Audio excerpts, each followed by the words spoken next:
Hello, everyone. Happy Friday. I am so honored that you're spending your Friday. For some of you, it's evening. For some of you, it's afternoon. For some of you, it's morning with me. And I plan to really honor your time and make this a good use. Okay, so hi there. Let me know who's watching, where you're watching from. I am super excited to be live with you and hang out with you. Okay, so we got a lot to cover, and I have ambitiously redone the whole presentation just to make sure that I am boiling it down to the essence. I already did this workshop in the past, and we're going to go over a little bit of feedback in a second. But I have never presented the information that I'm presenting today in the format that I'm presenting today, as I'm very excited to share it with you. Okay, so before we dive in, oh yeah, Uppsala. That's so cute. In German, it's like when we make a little whoopsie, we say Uppsala. And so that's such a cool city name. Okay, hey. Hey, Brenda, nice to see you. Hi, Katya. Hi there, happy Friday. Okay, beautiful. So I'll be, of course, sharing the slides later on with you, but for now, I just want you to follow along and lean back and ideally absorb all the information. So what we're going to talk about today is how I make simple ads that work when it comes to growing your email list, building your personal brand, and selling your one-to-one coaching services, programs, courses, memberships, and school. All of that I've done using ads. So, and all of that I've helped people doing using ads as well. So for those of you who are not in Grow with Evelyn or Scale with Evelyn, or who have not been on my YouTube channel or met me in school before, you probably wonder who I am and why you should listen today. So first, let's clarify who should listen today. So if you are an existing customer or member, I would love for you to listen today because, like I said, I scratched this whole presentation that I've done before that was well received because I've never taught this before.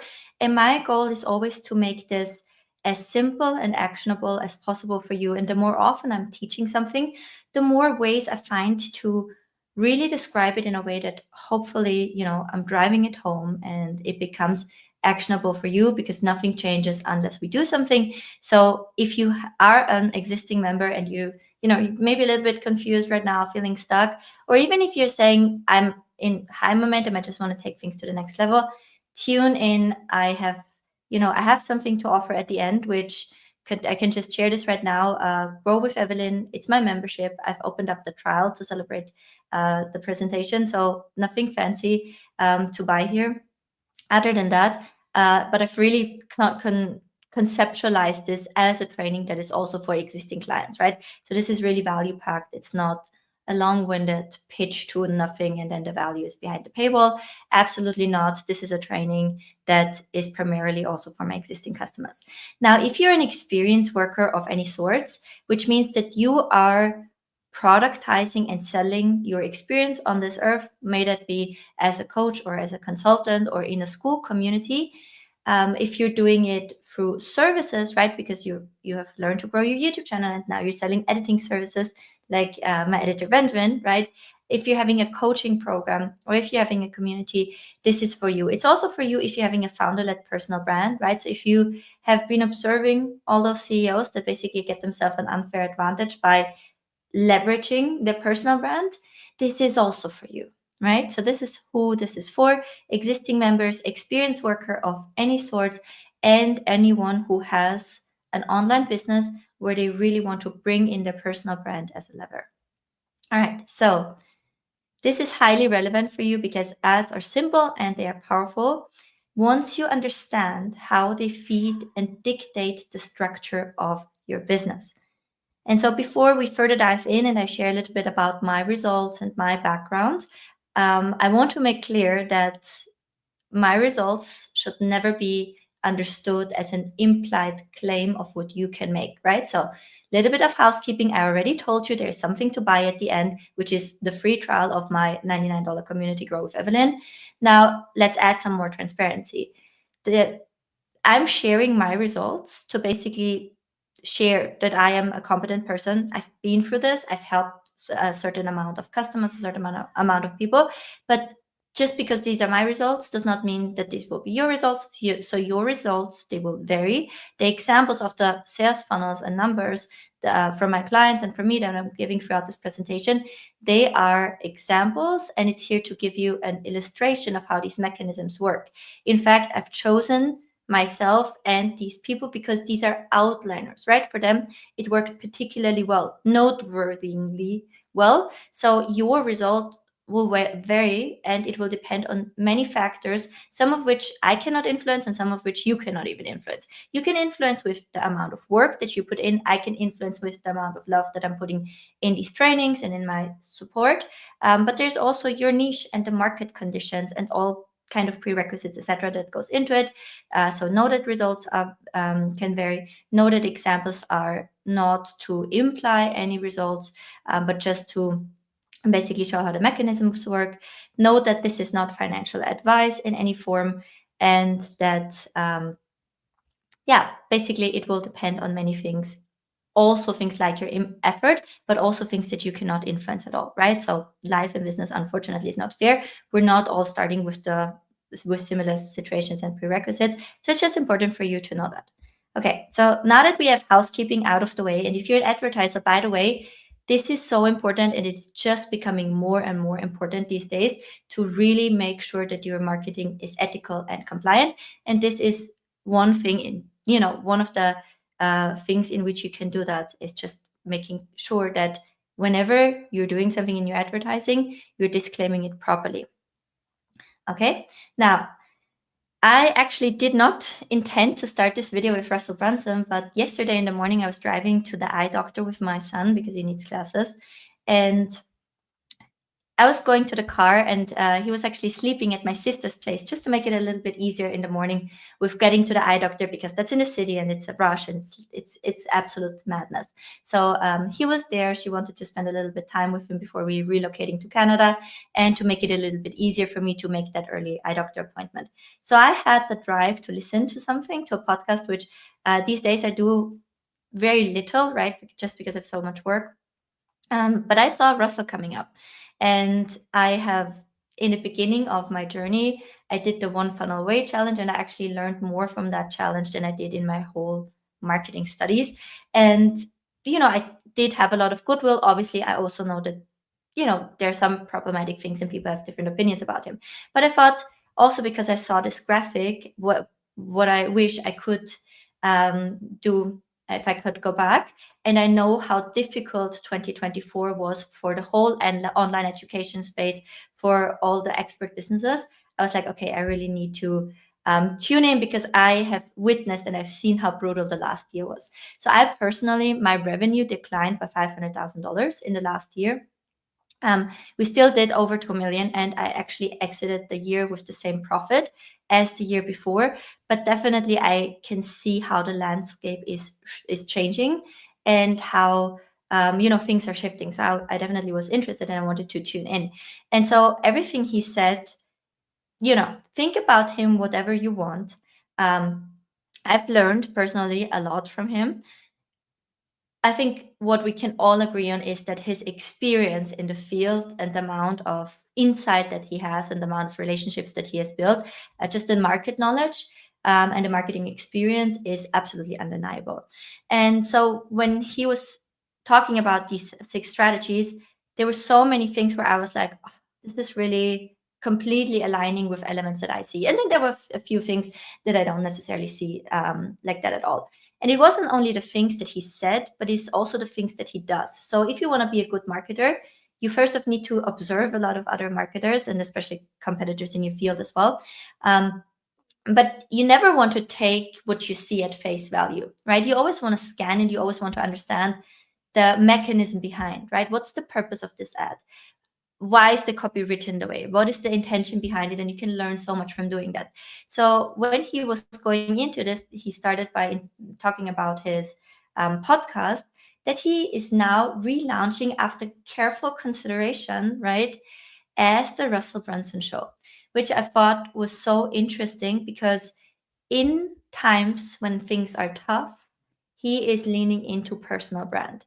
And right, so when I just did that introduction as well, I want to talk also to everyone, not only expert businesses, also service businesses, and basically everyone who has understood that personal brand is kind of our last fourth right now, as in this trust crisis that we're in, and in this basically crisis of depreciating knowledge, right? So the knowledge is not worth a lot anymore just because we have AI and we have all the tools now, but the experience is. So leaning into the personal brand, doubling down on that, and seeing that basically as the go-to for the future and the go-to in hard times. I fully subscribe to that, and it also goes in alignment with my personal rebrand, right? So I did have programs that I'm still keeping up to date, and I'm serving people that are still in the container and want to stay there, that were very much themed around a specific methodology, right? Because that's a quick way to grow when you can offer a methodology that has worked for you. It's a new opportunity for people.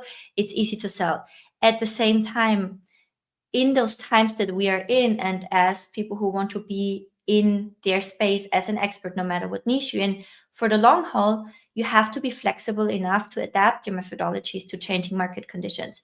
And I find in particularly dynamic niches, so anything that has to do with business, for example, it's good if you can have your frame wide enough for you to respond to those changes relatively quickly. And so I rebranded, refocused from Coach Growth Hub, Funnels and Ads Pro, coaching membership method, to Grow with Evelyn and Scale with Evelyn. I'm also doubling down completely on my personal brand. And I believe that this is what, compared to how others have been doing in the last year, what really gave me a lot of momentum and what really helped me to keep things very profitable.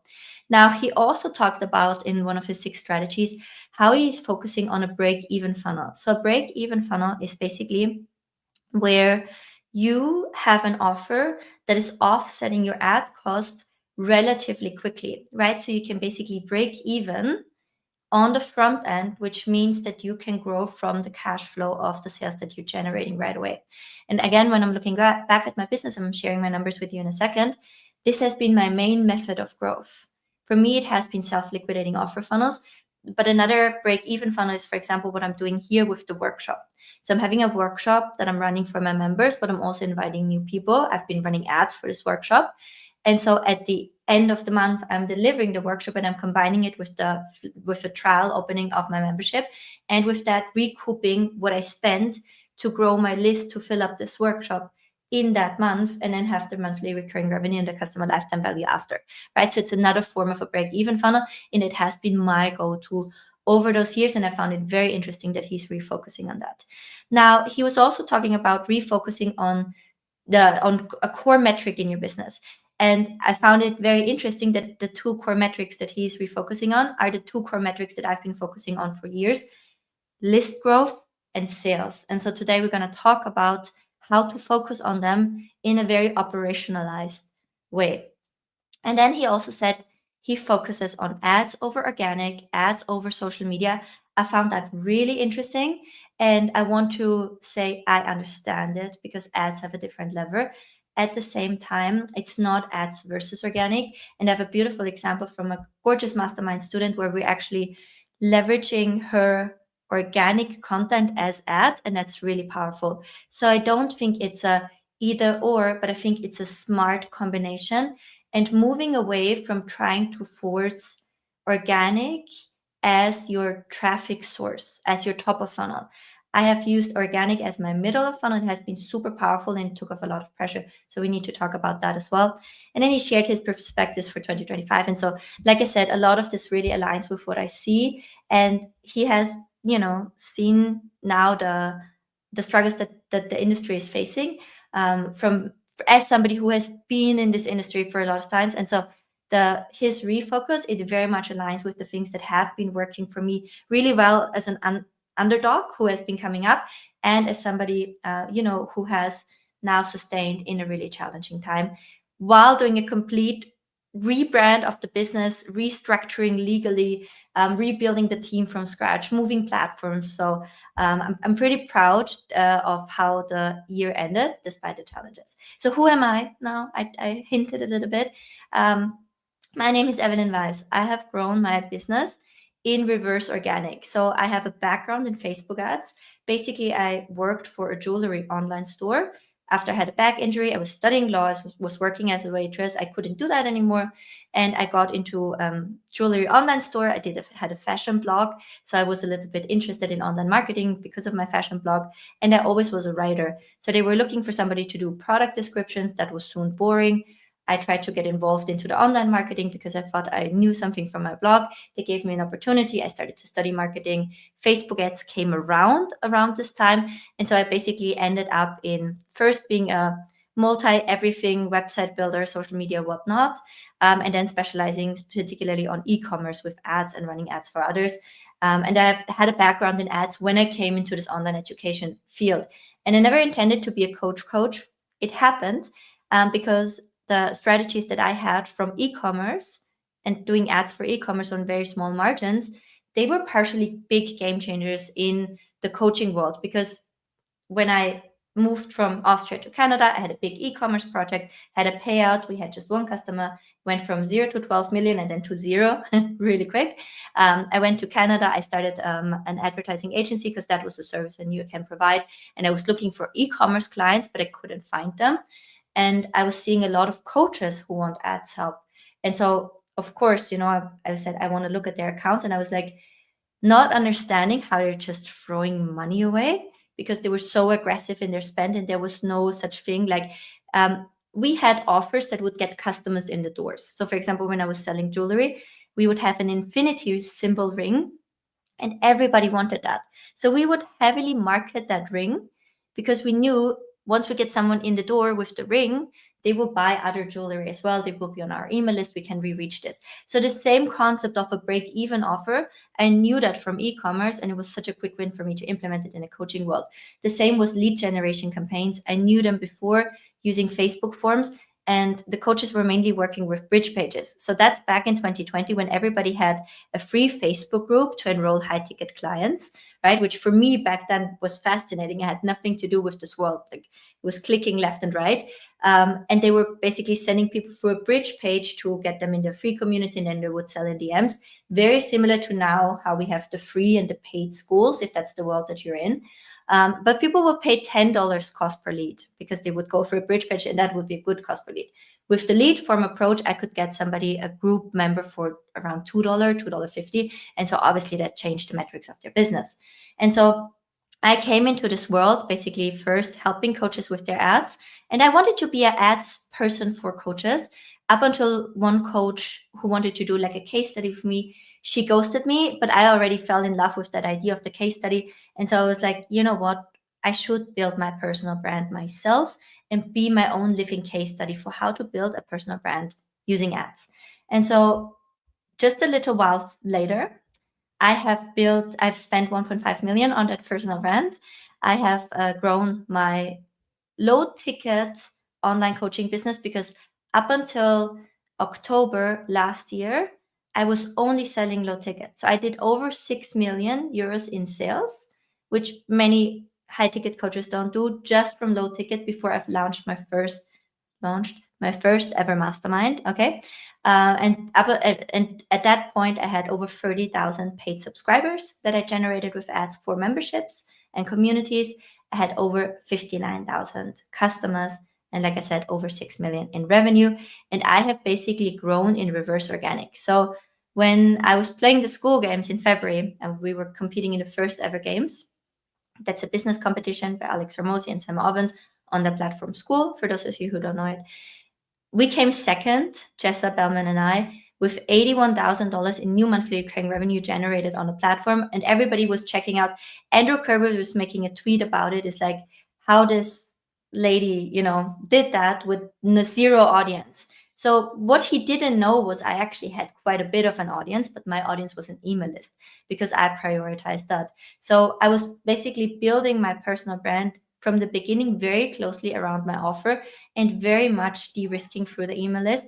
And so basically that was my approach to building my personal brand.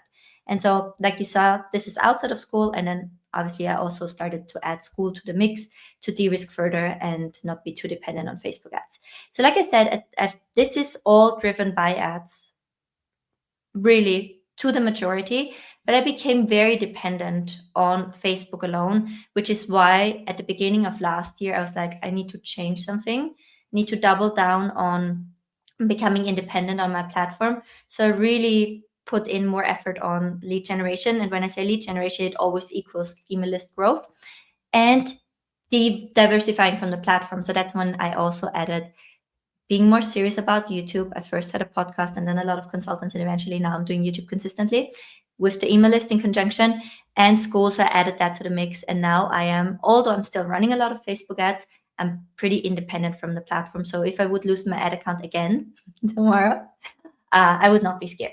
So now that you know a little bit about me, I want to tell you about this training. I've done this training before, and you can see that people really loved it. But I still decided to redo the training.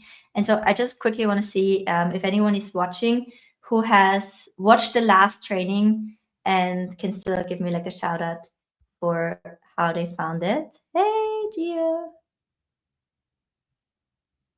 Michigan, so cool. Yorkshire. Hi, good to see you.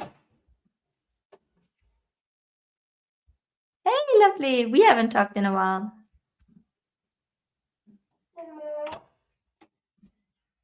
Mama, ich habe mit Ego-Nummer kein Movie Night gemacht. Also nur schauen einfach. Hey, we have a little guest. My mom is visiting us and she's watching him. But I think we have a little, I'm not sure what's happening here. Hey, I miss you too. Can we book in so we can talk? Okay. You know what? I'm gonna get you there. Okay? Where? To the movie night with Oma, and we're just gonna check if she's okay. Okay, guys? Just give me 1 second. Aber Mama, Movie Night dauert 10 Folgen, oder? Okay, movie night dauert 10 Folgen. Und hier ist so.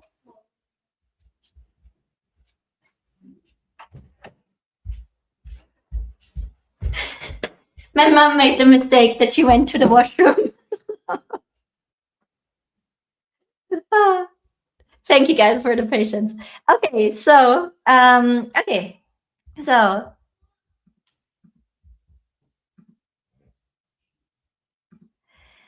let's go back to this. And yeah, last training was good, but then we had our mastermind event. Like I said before, I did only low ticket till last autumn. Then I started my first mastermind. Now we're 52 mastermind members, and we had the first in-person meetup. And so after the meetup, I knew that I had to recreate this training because like I said, the more often I'm teaching something, the clearer it becomes as well. And there's this quote that I really love, which is simple can be harder than complex. You have to work hard to get your thinking clean and make it simple.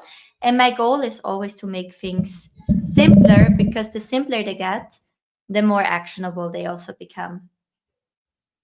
Okay, and so basically this presentation aims to boil everything I've learned from this journey down to its essence and make it very, very actionable. Okay, so what you walk away with is the big picture, but we're also going to implement. You're going to get a set of templates for your ads, basically based on what I'm using, a clear idea of what's working right now. So 2025 best practices when it comes to Facebook ads, but also when it comes to this whole world of where we're selling something based on our personal brand. Again, may that be coaching or a service or another product where you are basically promoting as a founder. Then understanding that it's never ad, it's always ad plus offer, and that you always have to think full funnel. Understanding how to create and test the ads, and then also how to analyze and optimize them. Okay, so the number one thing that you need to keep in mind for 2025 is creative is king. You have probably heard this before because all advertisers agree on that. Facebook is moving towards AI targeting, and so creative becomes your most powerful tool. That sounds fancy, but let me basically break it down for you. Facebook has been rolling out advertisement products that are called Advantage Plus, and those are basically the machine learning based products that Facebook has integrated into their ad systems. So this goes for Advantage Plus placements, which is basically, we used to filter out, do we want to show this ad on the Facebook feed or do we want to show it in the Instagram stories? we don't do that anymore. We're basically going with Advantage Plus targeting, Advantage Plus placement. The same goes for targeting, right? There used to be courses on bullseye targeting, and we would layer interests and all of those things. We don't do that at all anymore. We use Advantage Plus targeting 95% of the cases. Only if we need hard boundaries around age and gender is when we will switch back to the original audience options. And I'm not sure how long this will still be around, right? So another version of that is the Advantage Plus shopping campaign. And so basically, instead of setting up your campaign with those different ad sets, we're basically now going for Advantage Plus either tailored when it's a lead or shopping campaign when we're optimizing for purchase. I'm going to cover that in a second as well. And we let Facebook do the heavy lifting. So what that means kind of in reverse is Facebook tries to dumb this down. Facebook tries to take as much control as possible over the advertisement. And, you know, contrary popular belief, this is actually good for us. On Grow, as marketers, we don't know really what we're doing with the platform. And so the more Facebook can take over and optimize across all accounts, the better the system will get. So I see this as annoying because I like control, but also as a net positive, as in the systems will improve. And so where do we still have control? It is our again, last fourth is creative. And that means that visuals and the text that we basically are putting onto Facebook is more important than ever. We can outperform our competition through our creativity, right? So our spend can just go a lot longer if we're really, really good with our visual and our copy.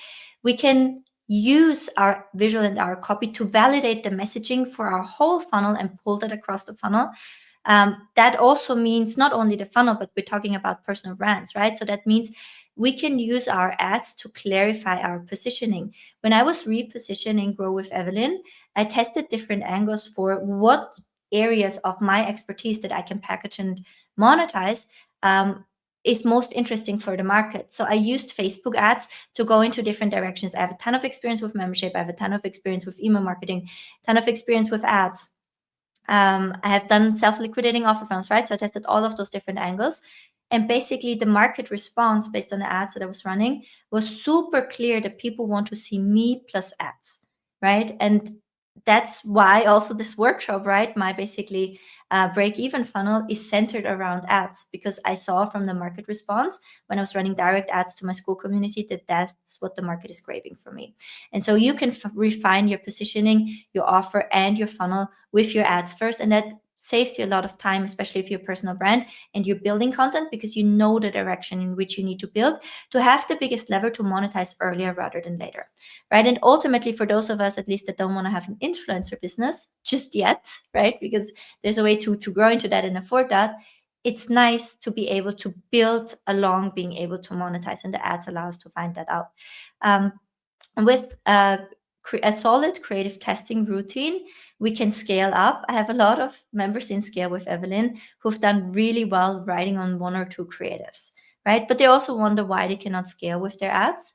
And it is because they just have been extracting everything from this one or two creatives, and they never have. And often it is people who have been so in tune with the work that they do or the audience that they serve that they had a winning ad early on, but they have no idea why it works. They just know that it works. So it's really hard for them to replicate that. With a solid creative testing routine, you'll actually discover how many more ads you need to test to eventually find another winner like the one that you discovered intuitively in the beginning. But once you do, it again unlocks a completely different level of scale. Going back to that conversation that I was listening to from Russell Brunson, he was talking about how he was comparing his book funnel with Dean Graciosa's book funnel, and they were measuring everything, and he just couldn't find out why Dean was better, and so and you know, was so much more successful with the funnel. So they actually paired up the teams, which I think is such a cool thing to do. So the team would spend one day here, and that team would spend one day there, so they would exchange the knowledge.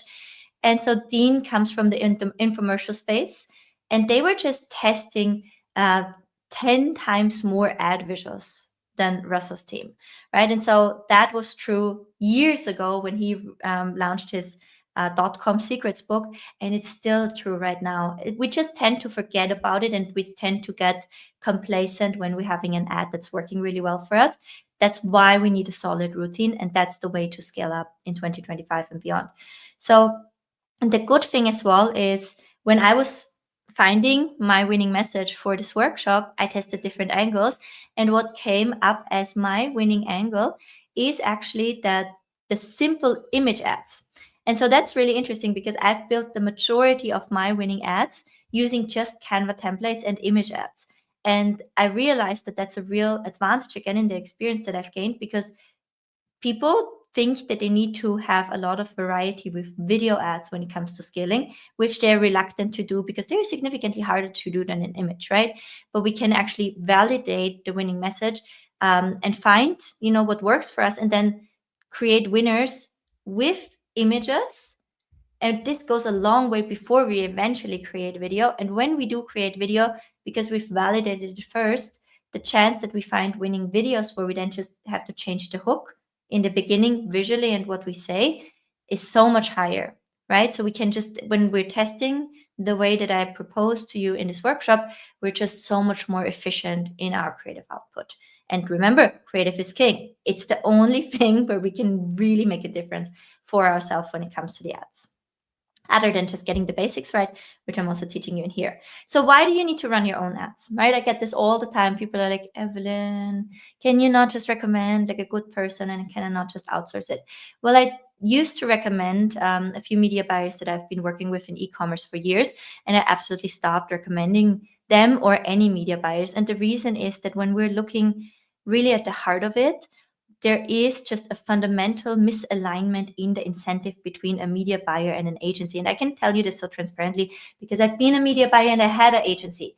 Our goal is to handle as many clients as possible at their satisfactory ROAS, right? But unless there's some sort of prof or rev share involved, there's not alignment for us to familiarize ourselves with the offer and the business and the audience and the customer of every business. And even if we would, there's simply not enough time in the day, and the work is too compartmentalized for somebody to really fully understand the customer and the problem and the solution like you as the founder do. Nobody will understand this as well. And so my mission is to convince every personal brand, every founder-led business, for the founder to tap into their power to be able to make their own rain by mastering ads. Because once you do, first off, it's then not intimidating or scary at all anymore. It's actually fun, right? Because you feel how impactful you are and you become curious about testing.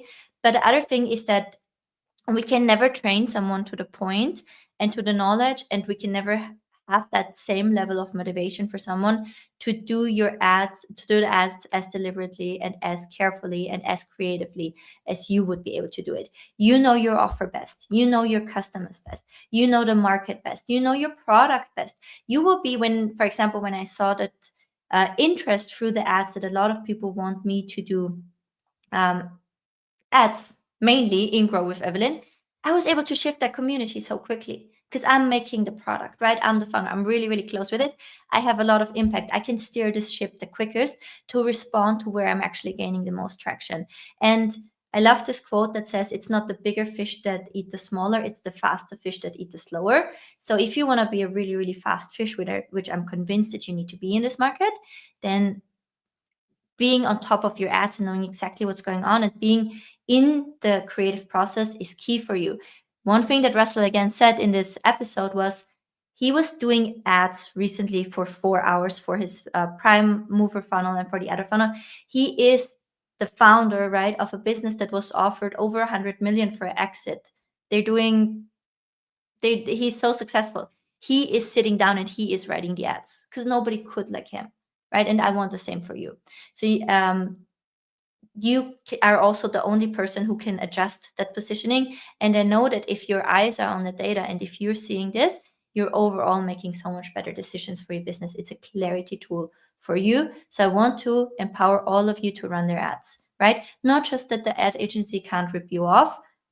Also good that that's not happening, but because of all the upside of how it will really empower you. in your business.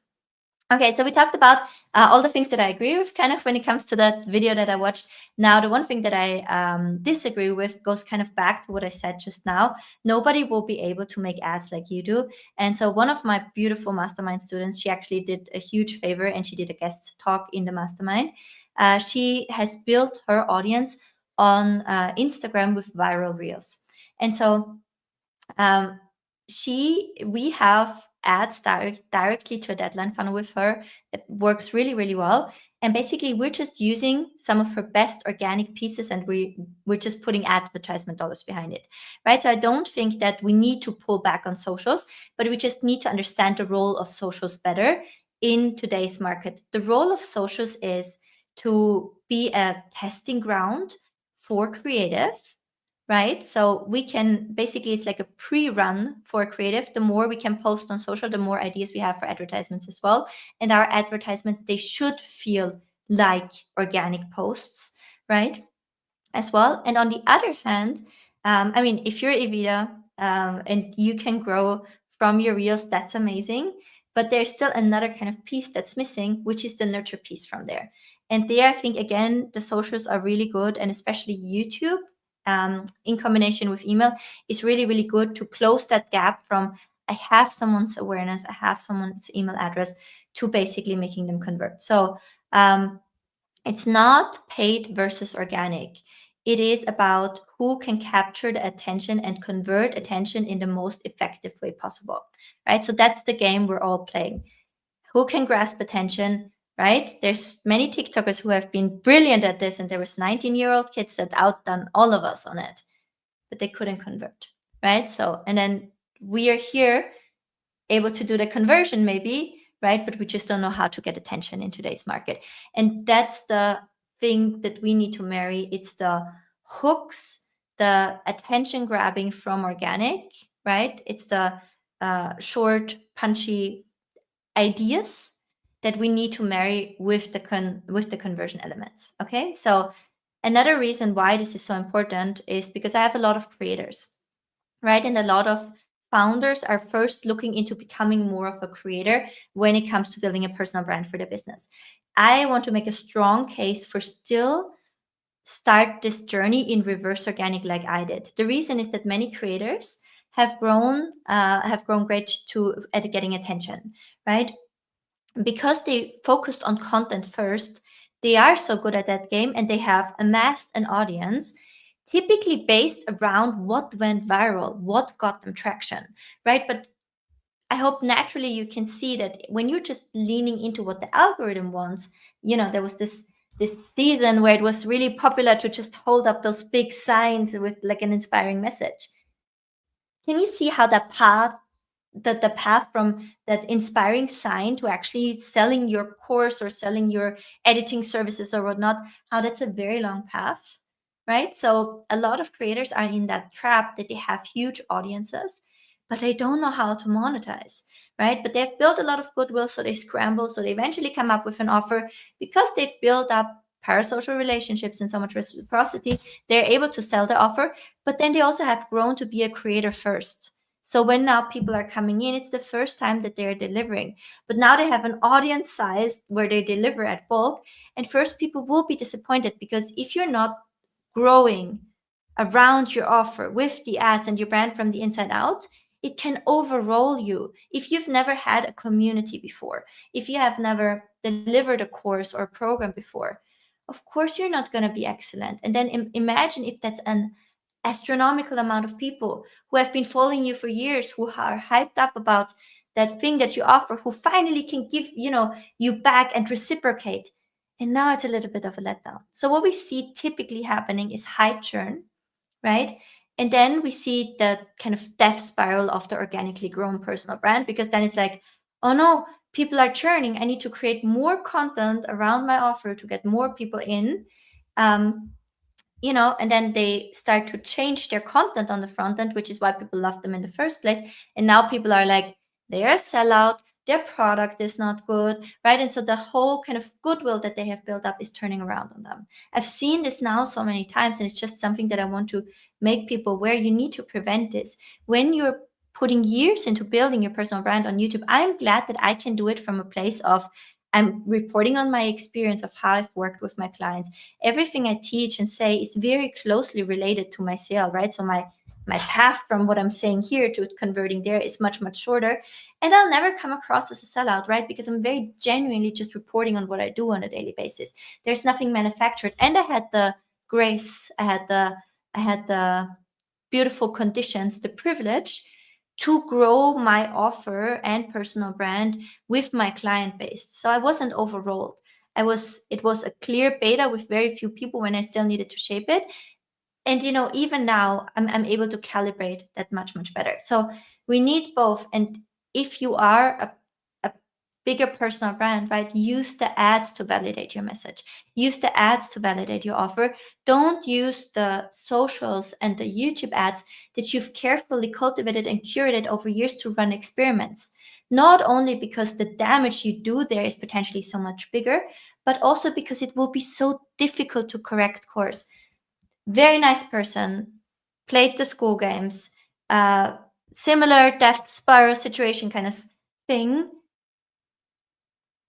Try to correct the offer through YouTube. Different direction, different direction. His audience was so confused, right? Because they were like, oh, I thought like you're very convinced about that. And now I thought you're really convinced about it. So what is changing, right? So, and of course we need to test things when things go south. But if you're testing on YouTube or socials, it's slower to respond. It's basically like you steering a very big ship while you course correct, and the point in time when you figure out that it's not the right course, you have steered in so deep that it takes you a long time to course correct. With ads, you can have that answer within a week. To cold traffic, it's validated against a clean market, so you really have an answer and de-risk. Is it worth for me leaning into that? And it's a big opportunity for creators, right? But that's also a big opportunity for people who want to build a founder-led business. And I hope that all of the educators and experience workers that already were committed to growing in reverse organic, that you now see how beneficial that process actually is. And because I know that the grass is always green on the other side, and how to have a lot of people that are interested in, oh yeah, I should be doing this on YouTube, or I should be doing this organically. You totally can, but at least validate that your strategy is sound. Okay? So not paid versus organic. Also, did you know Alex Hormozi, right? I have so much respect, have received so much kindness and guidance from him. He also did build his personal brand in reverse organic. He was very successful with Gym Lounge and had built up the experience and the resources first before he started to invest in organic marketing. So I can just tell you right now, over the last year, I have invested tens of thousands to learn better how to do YouTube. And now I'm working with a premium editor, carefully chosen because I wanted that mentorship as well. And it's the first time that things are clicking. But I'm spending a not insignificant amount of money every month, probably much more than your ad budget, right? It's a few $1,000s to get my organic content game right. And that's why the videos now look good. That's why they now get subscribers. That's why they now convert into my mastermind. But really quality organic, it takes a tremendous amount of time and effort. And for example, my beautiful Evita, she's also telling her people, this is a lot of work to create your viral reel. I have her course, it's amazing, and the workshop that she gave. But holy cow, it's a full-on process. And basically we have been talking about this, how similar it is, the amount of testing that you need to do to basically have your answer, right? So don't think that organic is in any way of shape or form easier. And if you're again looking at Hormozi's journey, or even if you're looking at my journey, we basically got paid along the way until we were in that position where we said, okay, now I really have the experience and the means to build, to have a more organic marketing approach around my personal brand. But now, him back then and me right now, I know exactly what I need to talk about because all of that has been clarified before. And I have a lot of proof to back things up. Okay, so I'm not saying wait with your YouTube until you're at this point, but go quick and dirty and just see it as middle of funnel content until you are at that point where it makes sense, where you have the means to turn it into top of funnel. And for me, it's still very much middle of funnel. I still very much create my YouTube videos for retention of my current members as well. Okay, so quality content production is really expensive. And this is, again, where the ad setup comes in. Okay, so here is how most people think ads work. Most people think there's one type of ad, and this is the sales ad. So it's, hey, here's my paid thing. Click on it, buy it, landing page conversion, boom, we're out. This is what most people have as an idea when they're thinking about ads. Okay, they just think about one thing, when in reality it's two things. Okay, so no, really, I want to make this simple for you. After all these years, it boils down to two types of ads. The only type of ads that I have been using to get to this point, the only type of ads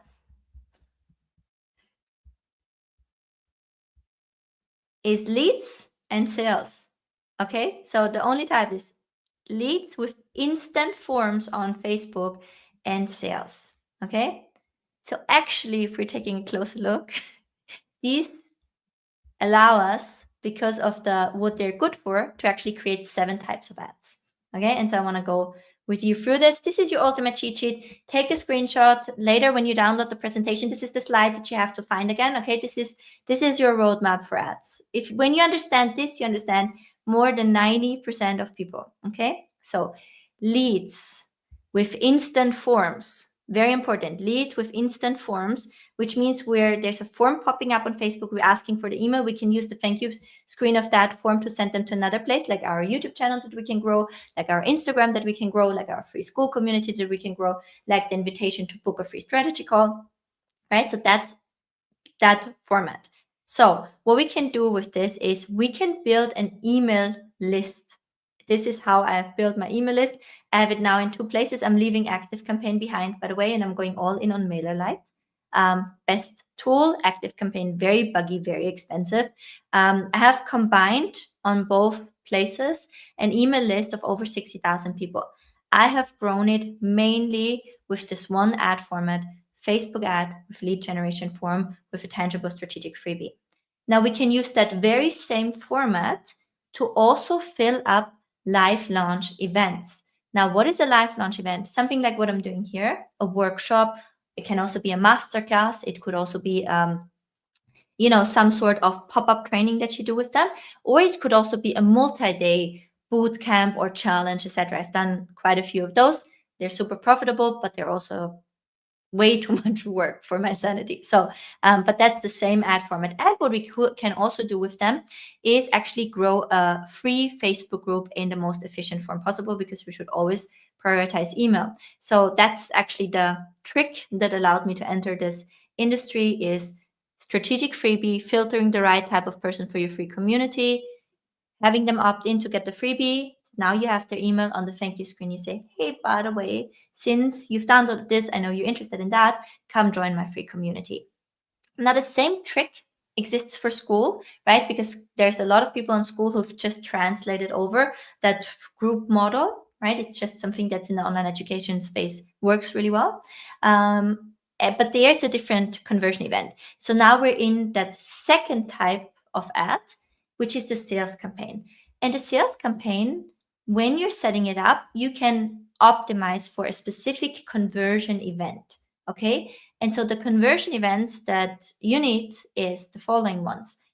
If you want to fill up a free school community, you need to optimize for complete registration. If you want to fill a live or auto webinar, you need to optimize for complete registration. Or if you're not selling directly, right? Sometimes people sell a $9.99 offer directly from that, or even a higher priced offer directly from that. Depends on how attractive your offer is and how optimized your webinar is. But most are then sending people to a call. And there, I highly recommend to optimize for invitee meeting scheduled. This is a custom conversion event that you receive when you are integrating Facebook Pixel with Calendly. Calendly is a calendar booking tool. Okay, let me show you this. Okay, super simple, free version. And I'm saying integrating. Well, all that I mean is you put your Pixel ID in there, and then you receive this event so you can optimize for it. Okay. That's whenever you want to have a call booked. That does not only work for a webinar, it also works when you have a video sales letter funnel or when you have an application funnel, like I, for example, have for my mastermind, right? So for my mastermind, I don't let anyone in. I have people apply for a free session with me. If they're anywhere in the realm where they would be a good fit, I have a call with them and then I show them what the mastermind is. And if they're a good fit for the mastermind and if they feel it's a good fit, then they can sign up, right? So this is an application funnel, just goes to a Google form, and then we have the session, and ultimately the conversion happens after the call. Okay, and then last but not least, and this is the one that you all think it is, or most people, if you're watching from Grow with Evelyn, you already know a little bit more, but most people think this is the only type of ad. It's actually just one variable. This is where we are optimizing for purchase. Okay, this is what we need for our break-even funnels that have a one-time payment front-end offer, right? So all those $7 products, $9 products you see in your feed. The same goes for subscription front-end offers, right? Like mini memberships, like that I used to run for years, that I just need to build out my backend offer to run it again. Mini courses, paid challenges. This is what you would want to use for that event. Then we have a purchase event. Okay, and if you can get this right, this is pretty much all the ad tech you need. Okay, so you really, really need to understand this. If you get this wrong, nobody can help you, because then the best creative in the world will not help you. It needs to be the right setup for the right type of funnel that you need to use, right? So you need to know, what do I want to sell and through what funnel, right? Then you are able to set this up correctly. And I'm going to give you a few funnel examples so you can assess which funnel is the best one for you. Let me just very quickly go and see if you're all doing okay over here. Oh, thank you. Thank you, love.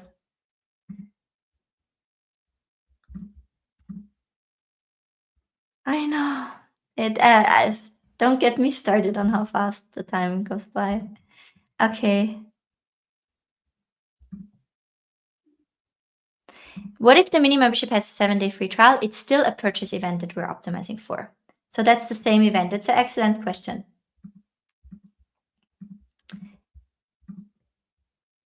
So also, there's other optimization events. For example, there's optimization events for subscribe, right? There's which people would typically use. There's a conversion event also for when it's a recurring payment and membership. I always recommend going with the standard conversions, and the reason why is because Facebook knows what your person looks like, right? So Facebook knows what a buyer looks like when you're optimizing here for the purchase.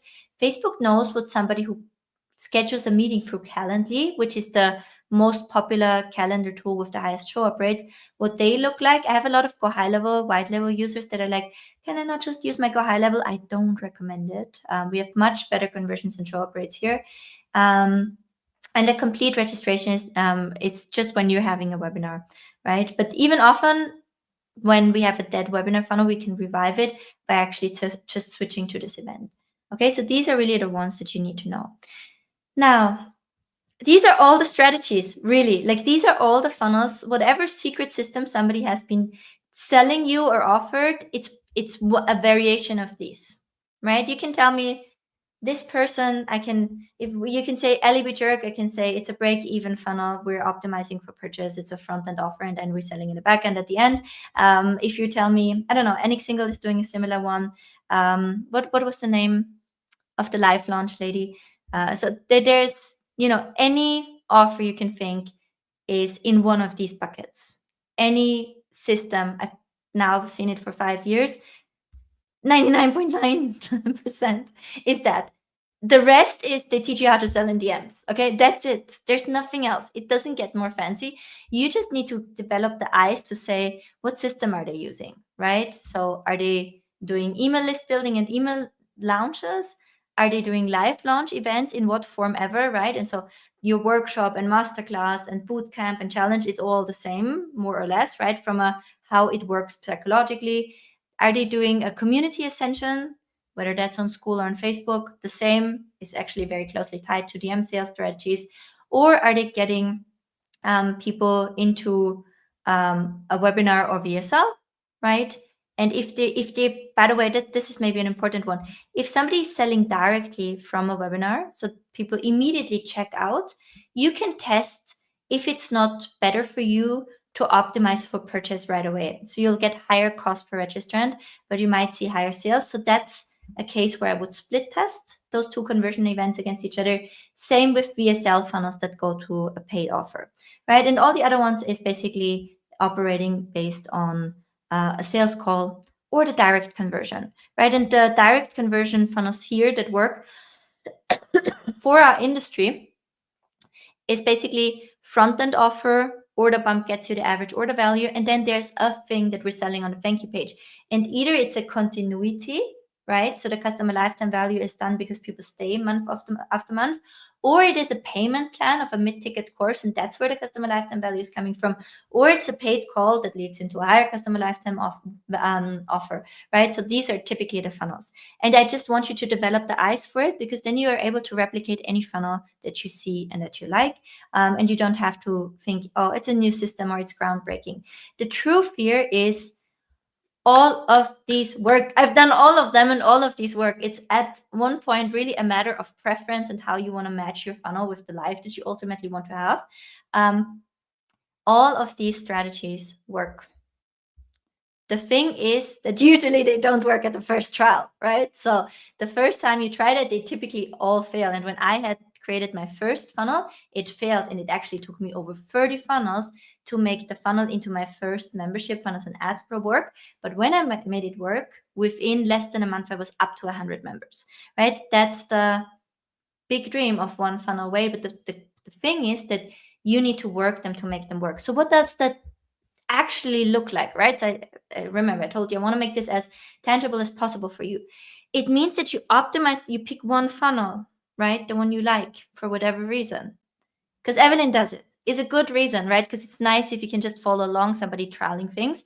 Or because you personally bought through this funnel, or because you're like really good talking live, or because you really hate talking live, right? So make a decision for a funnel, and if you grow with Evelyn, we can video converse back about what could be the best for you, and we can strategize around it.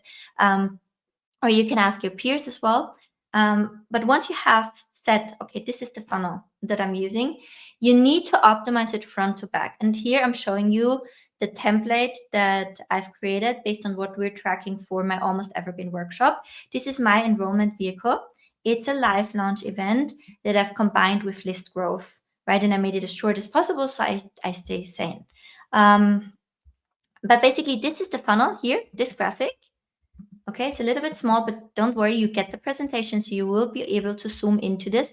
This is funnel front to back, all the KPIs that we're tracking. So in the lead generation, we're tracking the ad spend, the impression, the cost per mil, all clicks, the CTR all, how many people stop the scroll to check out our ad, it should be about 4%, the cost per click all, the link clicks, the CTR link click for it, how many people clicked through to our offer, it speaks to the attractiveness of our offer and our copy, the cost per link click, the number of leads, the lead conversion, and the cost per lead, right? So it's like from the first touch point, the impression, right, to somebody is stopping the scroll, to somebody is clicking the ad, to somebody now is a lead.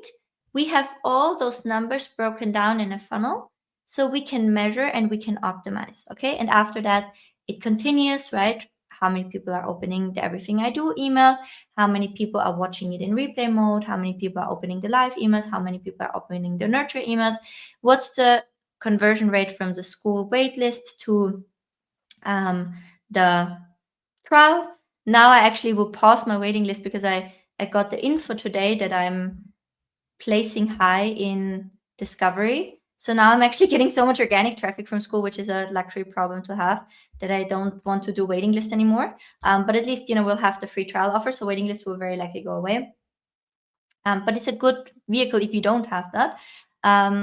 the live workshop metrics and then the sales metrics, right? So, and it's really from when you're thinking through that the way you need to wrap your head around this is the first touch point someone has with me, from the ad, then all the way to the emails that I send, all the way to the sales page, to the what are all the things that occur that I can influence, right? Because when you're dissecting it like this, you can then start front to back and you can say, okay, where do I disproportionately underperform?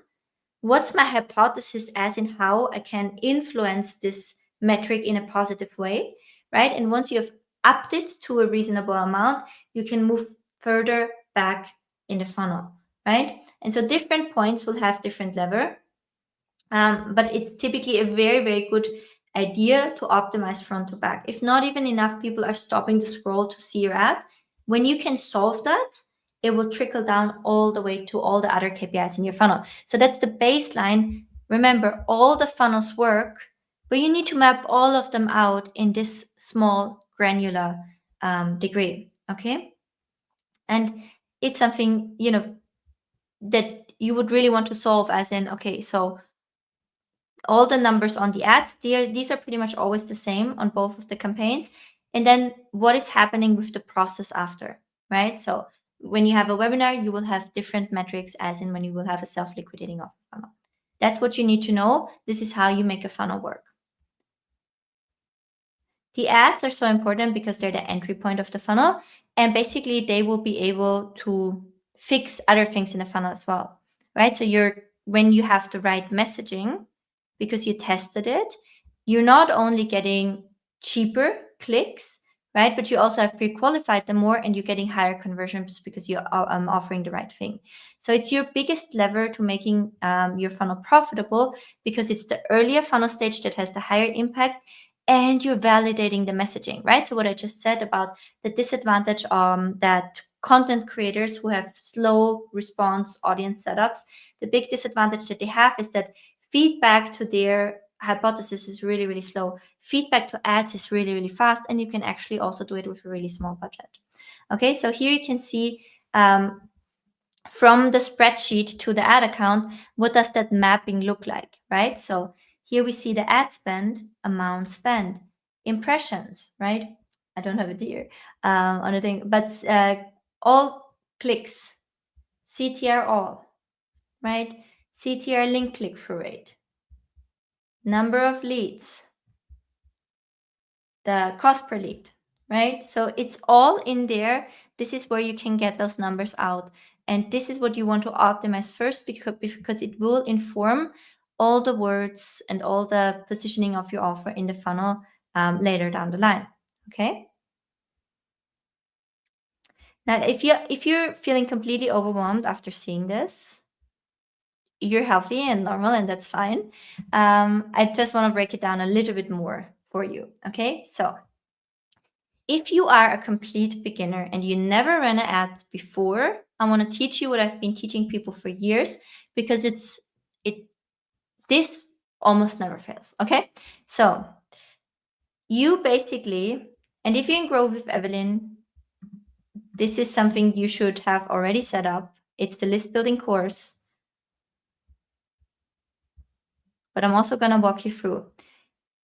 If you've never ran ads before, right now, before you're getting in touch with people and you're building your email list and you have a small core audience to work with, don't bother about anything but starting to build your audience and getting a first idea of how you filter the right type of people. So here what I would recommend is don't test different messages, etc.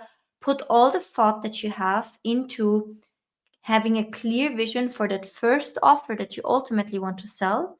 Reverse engineer a tangible strategic freebie that is really a filter for that person that is perfect fit for the offer. And then you use proven ads formats to visualize that and put it in an ad copy, okay? In an ad. And you use also templatized copy. Okay, so let me show you what this looks like. Strategic freebie character. I show this here. I go through in great detail how you make it a filter. And then basically what I'm doing in here is, once I have an idea for what the filter will be, I either take a video that I already made, but you might not have the luxury that you have a video that you already made. So what you can then do is you can record yourself with Loom, which is a free for 5 minutes, and you shouldn't record longer screen recording software. So you hit and you basically talk out all of your thoughts that you have around the strategic freebie that would be a good filter. Then you go ahead and you strip the transcript of this.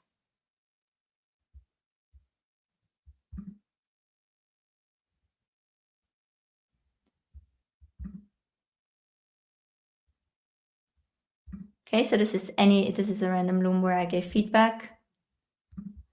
And then you go to your favorite AI and you say, hey, please make a cheat sheet about ads based on, so this is a cheat sheet about ads is my freebie container idea that I have, right? Based on my transcript. And then basically you create the content for it. For your first freebie, this should not take you longer than an hour to create, including the mockup. If it takes you longer, you're putting too much time in because only about 40% of people will open the email and only about 20% out of those people will actually download the freebie. And it's not to say that you should create something low quality, it's to say that you should create something that's quick to consume and easy to create, okay? So you can see now I have a complete cheat sheet and I can mock that up and I can work with that. Now, again, we said you are an overwhelmed beginner, right? That's the person I'm talking to right now. So you don't want to experiment like with different ads or anything. What you actually want to do is you want to use proven formats, like for example, the print and show or the scroll through where you're just scrolling through your. Okay, so I'm here scrolling through my cheat sheet, or the typical mock-up ad to visualize your thing. Okay, and then you can take a screenshot of this ad copy example. It should be short and sweet and straight to the point, explaining what it is while calling out your audience. So again, it is a filter, and that is the first ad that you run. Okay, and once you have this ad, your main goal now is the ad is a lead form, right? It's a lead campaign, instant form. You capture the email on the thank you screen. You can send them to where you're active, may that be Instagram or YouTube or a free school community. And your goal is then via email and on that secondary platform, right? Instagram or YouTube or school, connect with people and offer them free sessions so you can train your muscles, so you can see that you actually make a difference in people's life. And then if you're doing a good job, they will become paid clients. Again, if you're a member of our community, this is what I have as a bonus for the ones of you that are like, I need a way to get my first paying clients. We have a completely templatized, this is how you do it, right? So when you have nothing going for you at the moment and you're completely overwhelmed, you can do this with $5 a day. And this is the method that I have helped most people with. And there's a way to make this work, I dare to say, for everyone. Okay, so if you have nothing else going, this is the minimum thing that we need to set up. And also, again, pushing for free sessions will be hard, right? So I don't want to sugarcoat and say this is so easy, right? You book free sessions like sliced bread and they convert all, but this is a very important piece of work that you need to do. And I built my one-to-one client base completely from that, right? So I was using Strategic Freebie to build up my email list in a Facebook group.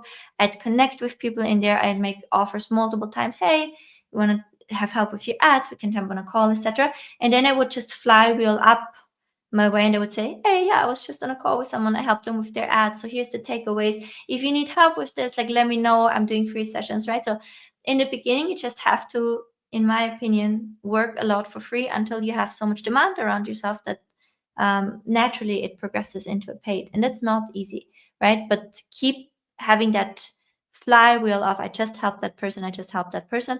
That was the key for me to building a one-to-one client base. Basically, within the first 6 weeks, I was booked out, right? I sold a bigger beta program. I pre-sold it in the first month for 10K. I was not able to hold that, right? Because then I also needed to deliver. But, within a reasonable amount of time, I had that client base. But I also want to say I spent $1,500 on ads. I believed in ads. I knew that it was possible, and I was highly, highly convinced to make my money back on the ads. But I also knew that I have to start like this if I want to eventually build a monetizable journey to growing my personal brand. So this is for, I'm completely overwhelmed. I don't know what I'm doing. I have zero traction. Nothing has happened. Everything is so slow. This is your path, right? And you should have a cost per lead anywhere between 30 cents to $1.50.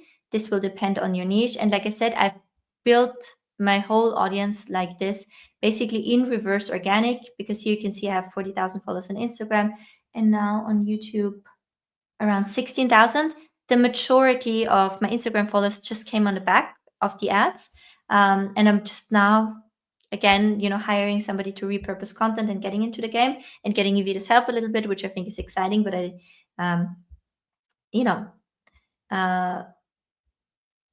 and then I have the YouTube channel. Basically, it only grew because I was able to send people from my email list to my YouTube channel, right? So I see a lot of people working so hard on YouTube. When you have an email list that you can lever, it is a lot better.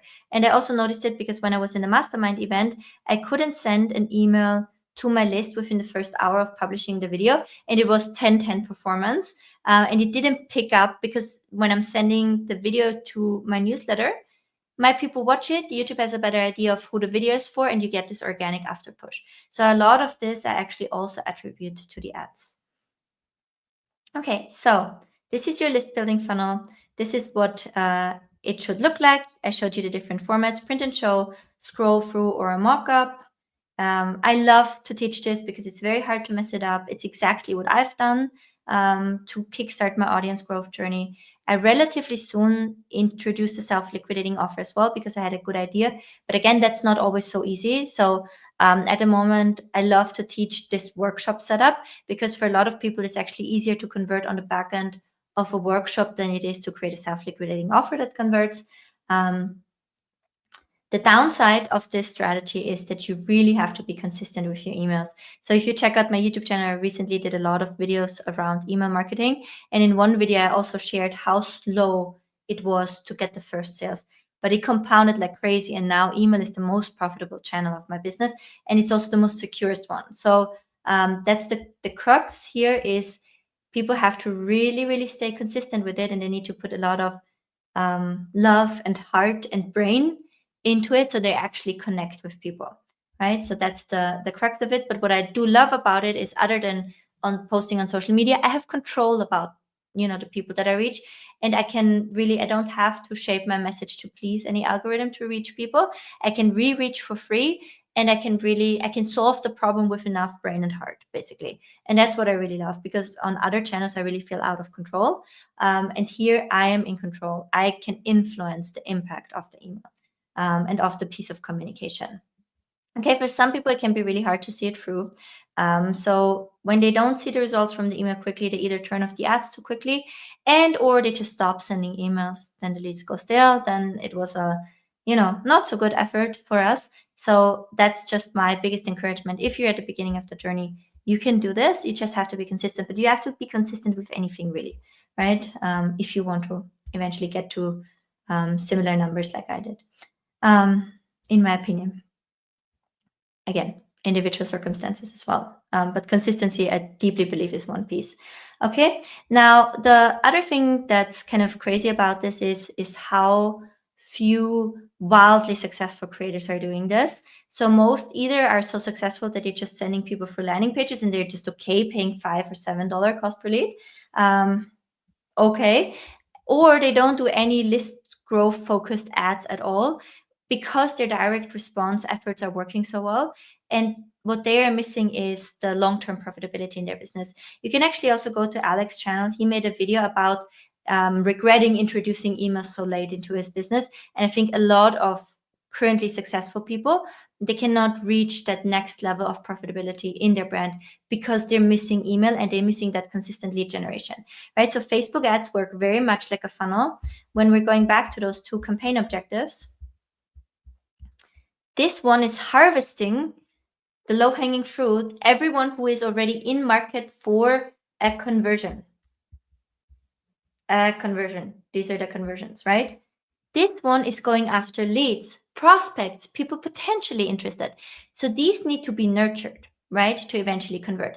But that's also the huge opportunity here, because we can gather them for so much cheaper, and then we can cultivate the relationship and we can nurture through the long form video that we send, through the thoughtful emails that we send.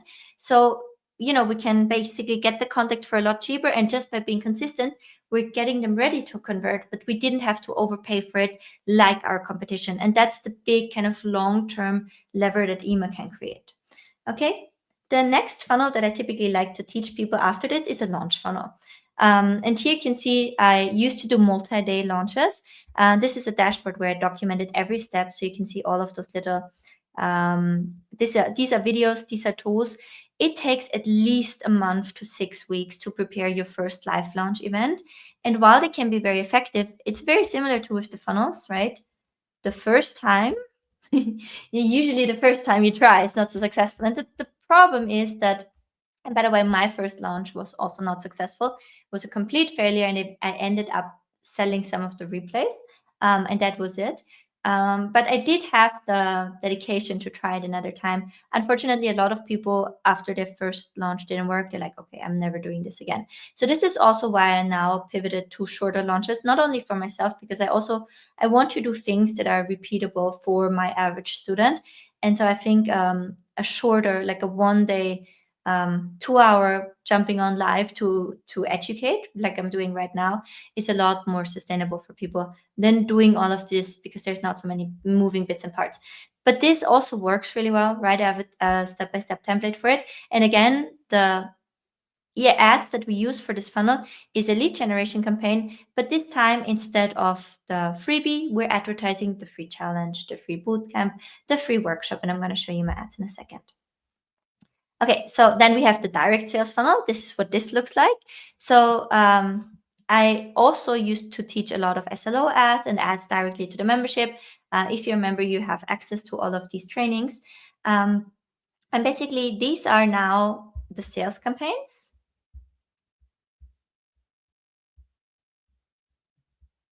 Here, sales, optimizing for purchase. And here you can do all of these beautiful things like filling up a membership or a school, right? Ads direct to membership. If you're outside of school, it's great if you can stay below $10, or all the way up to 49 was the highest I was able to make it convert outside of school.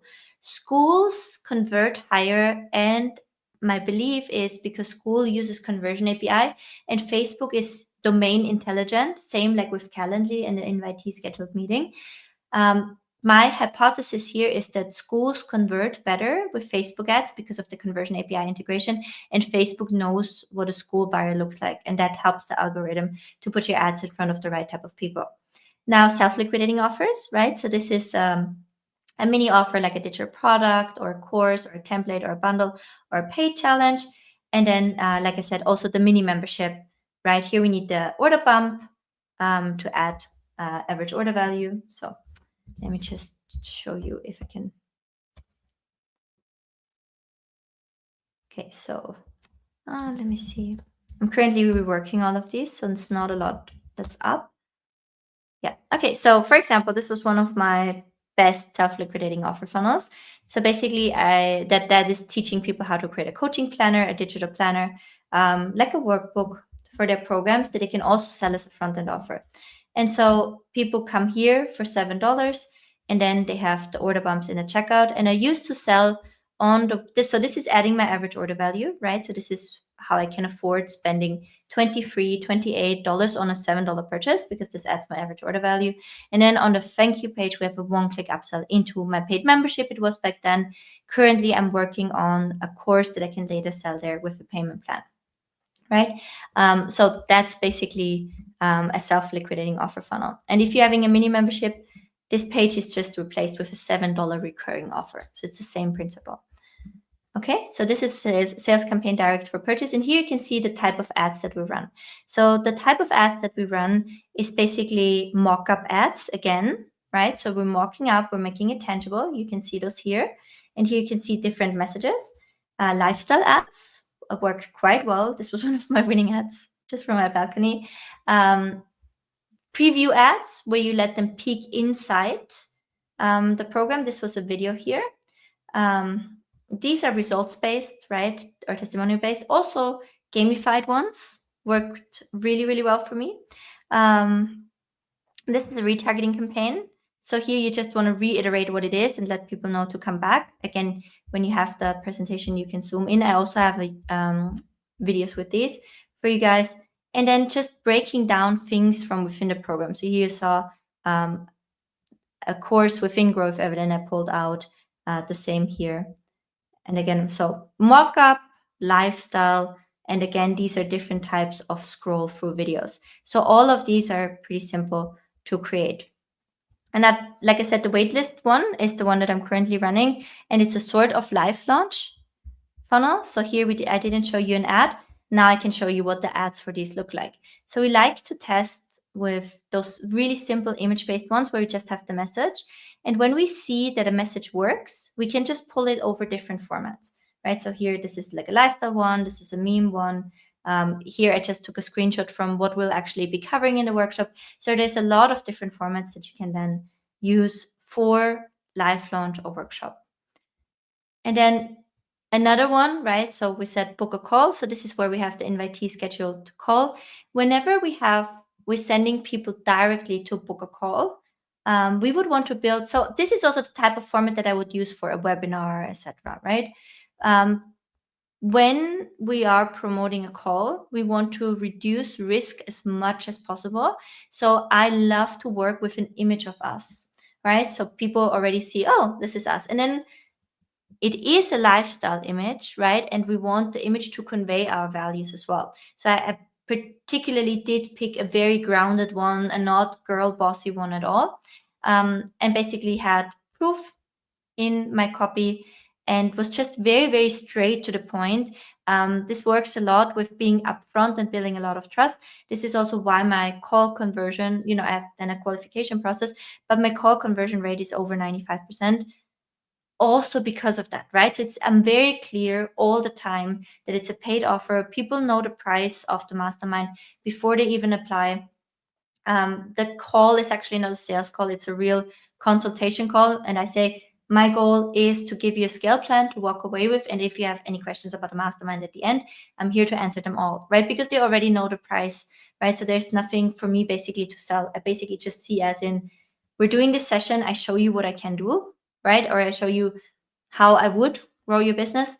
And then because you've also booked a call because you're interested in a mastermind, you can ask me any question around it. And this is why this works so well. And this is what I would recommend for call funnels of any sort, right? We're in a trust crisis right now.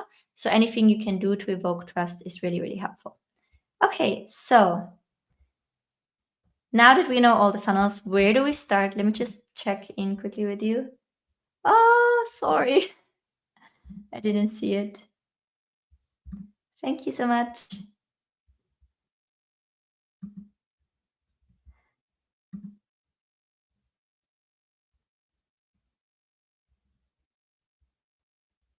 Oh, thank you so much for sharing this about equality. That's super helpful.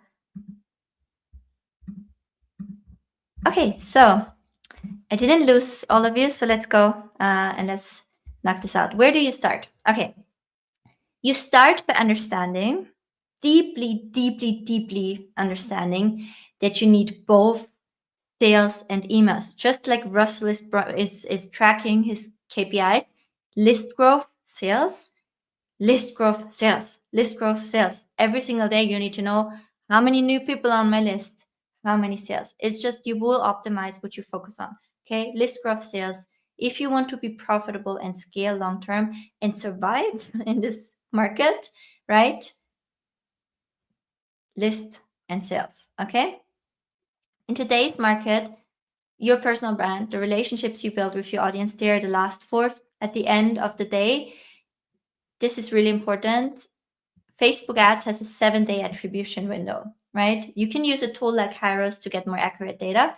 But even when you have that, my friend Laura Porty and I talk about this, which ad made the sale, right? Which email made the sale? Which YouTube video made the sale? You cannot say it like this, right? think of your journey with me, for example. No matter whether you're an existing client or a past client or somebody who just met me or somebody who has been checking out my work for a while, at one point, through whichever piece of information that I put out there on the wild web, okay, you became aware of me, right? And since then, there was a random amount of touch points through emails. I could enforce them. Through my ads, I could reinforce them. Through my YouTube videos, I could reinforce them. Through my posts in the school community, I could reinforce them.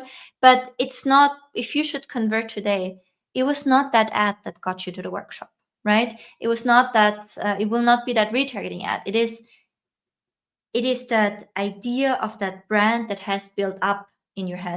And even let's make something good out of that lesson. Even my son coming in and you seeing me handling the situation has contributed. Every piece of that interaction was valuable. So we need to stop seeing it as in, we need to start understanding how it all really pays together, right? When it comes to building a holistic personal brand. So we need to optimize for growing our list and for, of course, making the sales. But list grows first. There are touch points in the meantime. And then we make the sale. And even if we could track longer than 7 days, the attribution would not do the reality justice. And so we need to really, really deeply understand this. When I was in the beginning of the workshop, I made this video. This is from our mastermind thingy.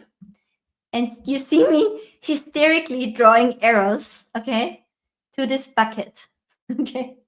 And so I picked this scene specifically because this bucket is showing the threshold of knowing, liking, and trusting, right? Every ad, every email, every interaction is putting a drop into this bucket. And every human being has a different threshold of when it's reached that it's like, I want to work with you. I think you can help me. I consult you on this, right? So everybody has a different threshold. Our job is to put as many beautiful, big drops as we can into this bucket in a strategic way. Okay, so this is what I really want you to understand, big picture. And so big picture also for you to understand, right? Those of you who have tried maybe a lead generation campaign in the past, but they gave up on it because it was slow, etc. Email is so slow, right? But it compounds like crazy because what email allows us to do is to do drop, drop, drop, drop, drop without further cost of putting the drop. And while we're writing the email, we're also getting smarter because we're processing our experiences. We're becoming more articulate. We're developing our signature frameworks. If we're actually, tracking our thoughts with Loom and then using the AI to write it in and actually edit it, it cultivates our thinking as well, right? It's hard work to think clearly. It really helps you.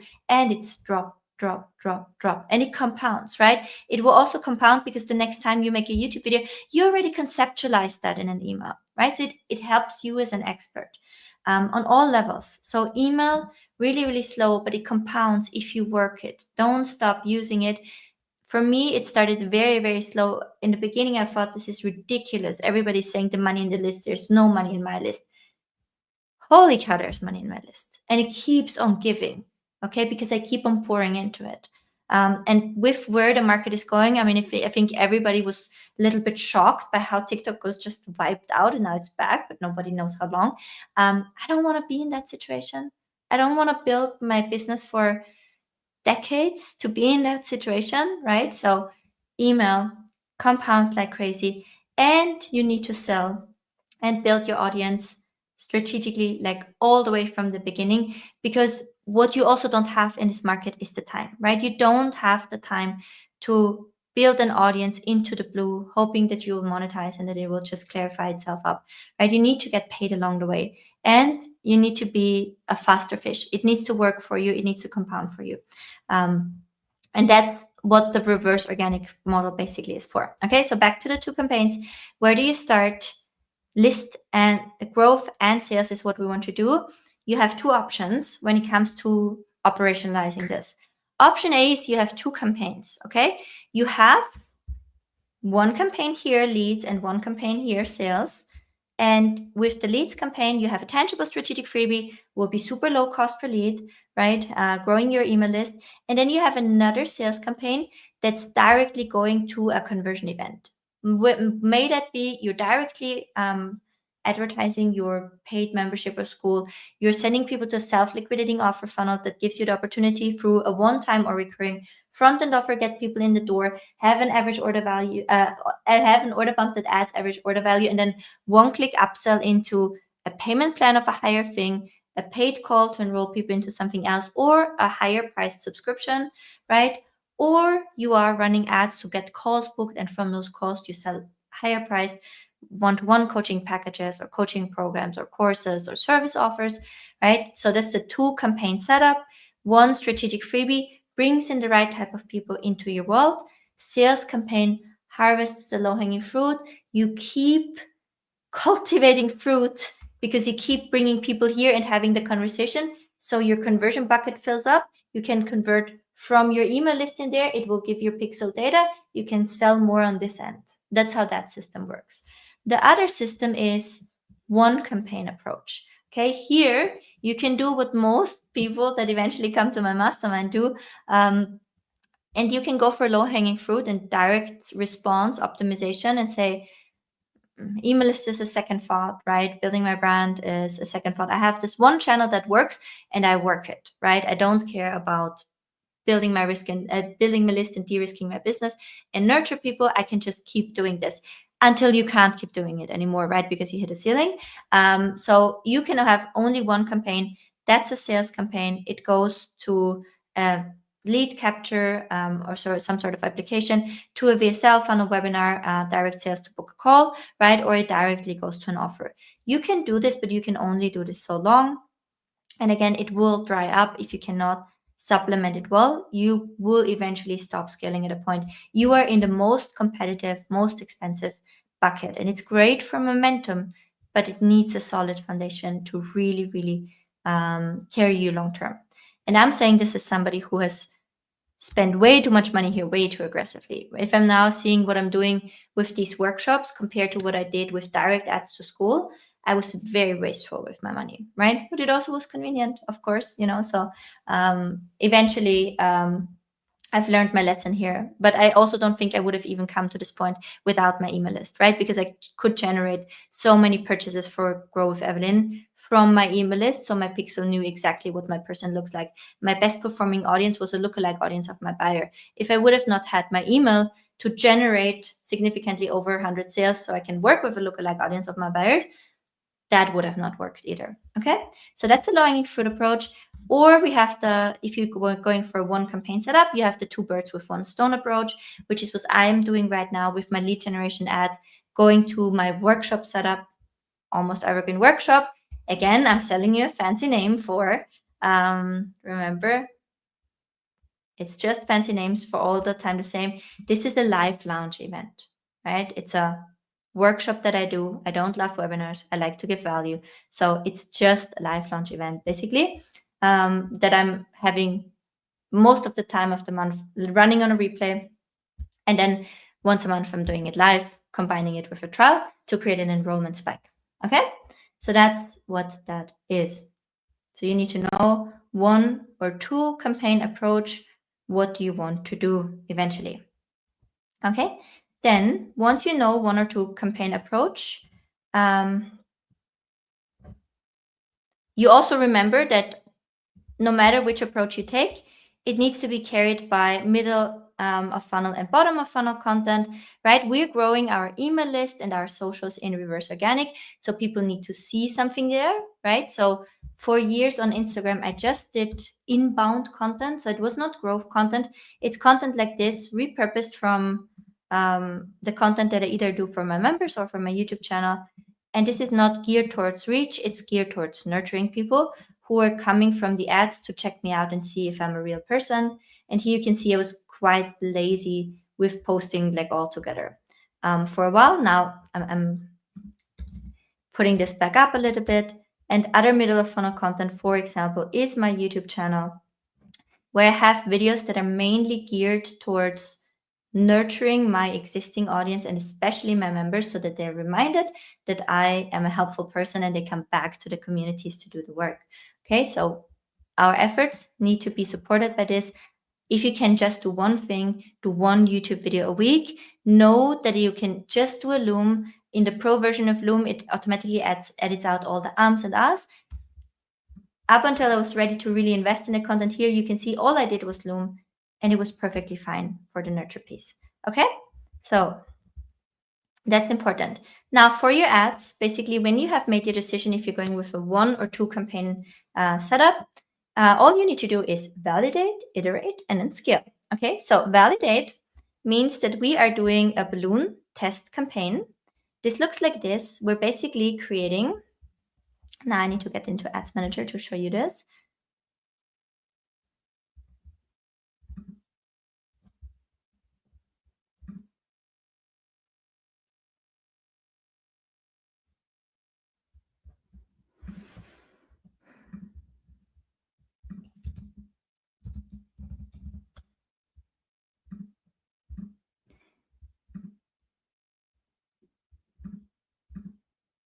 Okay, so we are creating one visual template, and I have the templates, the statement templates, etc. for you. We're creating one visual template, and all we do is swap out the core message.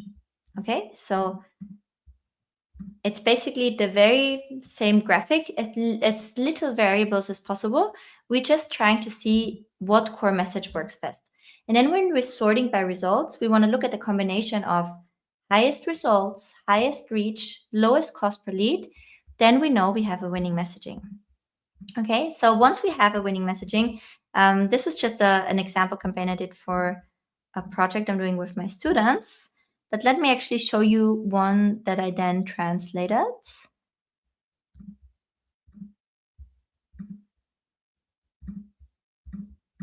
onto other formats. Okay, so this was another one where I just used all the same ad, and I was just changing up this format here. Okay, so not the format, just the message.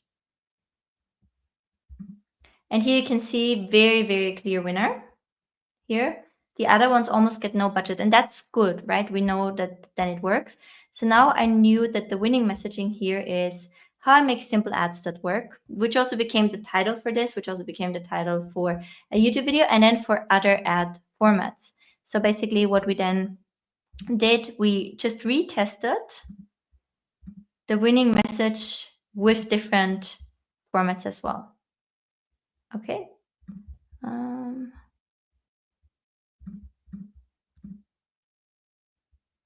So here, how I make simple. So same message, right? Different format that we're trying. So when we find a winning message, we are putting it onto different formats. And different formats can be short, easy video ads that you've made based on your winner, right? But it can also be things like more text ads. Let me just see if I can. More text ads, right? Other Canva ads based on Canva graphics. It can be meme ads. With memes, just be mindful. We're using AI-generated memes, just so we don't run into any copywriting issue. It could be random Canva template library things that you use. It can also be that you're pulling the winning message into just the copy, you make it the hook, and you're just using lifestyle images from your phone. That actually also works, as you can see, really, really well for me, right? So step number 1, balloon test, make variations of the same. You can do this with as little as $30 to find a winner. Once you have the winner, take that winning messaging, put it over as many different formats as possible, and then you would want to keep running tests for the formats and for the formats, right? And so you would want to have all the winning messages you identify over time, you pull onto different formats, like I do here with the video, or here that's just in a Google Doc, I wrote out what we will have as a program for today's workshop. And so I'm testing those against each other. And then from each of those individual testing campaigns that are the same setup as the balloon one, you'll have a winner emerge, and you're just going to put all of the winners in a campaign. And when I say you pull all of the winners in a campaign, this is what this looks like. You come here. Oh.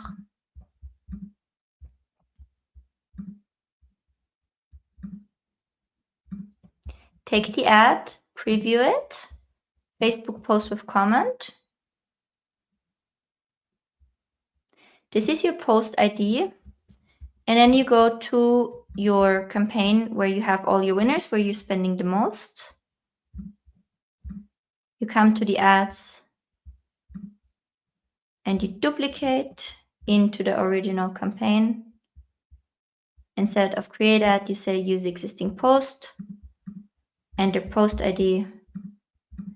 It pulls in the ad with the social proof. This doesn't have social proof just yet. Then you need to make sure the right form is selected, and basically you publish it. Okay, and then you can keep increasing the budget on your winners campaign. Those are the steps that you need to take. So validate, iterate, scale in a separate campaign. Okay, so the only exception, like I said, is the tangible freebie ad. So this is the one that I just showed you now.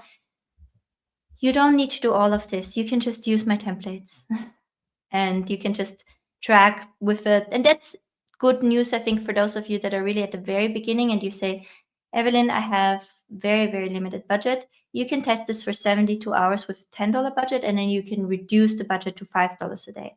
Okay, so I don't want you to experiment much. I just want to have your list growth going as affordable as possible, so you're gaining some momentum, right? And you're going through the process once. So for those of you that are like really that tight on a budget, that's the setup that I want for you guys. Okay, now I need to quickly say difference between the leads campaign and the sales campaign when it comes to our ads and the testing. So on the leads, we always want to be as curiosity driven as possible, and we just want to filter the right type of person for the email list. But we're not very specific, right? So free ad creative workshop, I can gear this workshop in any direction I want, really, right? And you wouldn't know if it's right or wrong because I make it up, okay? That's good for you with a freebie. It needs to be the right type of person, right? Ad creative workshop for personal brands. I have the coaching message in here. It's definitely the right filter, but I want to give myself enough flexibility to adjust to meet the market needs quicker. A sales campaign, the higher the offer, the clearer needs to be what they need to get. So typically in a sales ad, I will list here's exactly what you get, right? So in a sales ad, I want somebody to be pre-sold from the ad. So the landing page is just like, yep, I just make that purchase decision. And in the sales ad, we also want to put a lot of focus on building up social proof in the comment section of our winner. So when we have a really good sales ad, like for example, me here with Grow with Evelyn, with Scale with Evelyn, with my mastermind,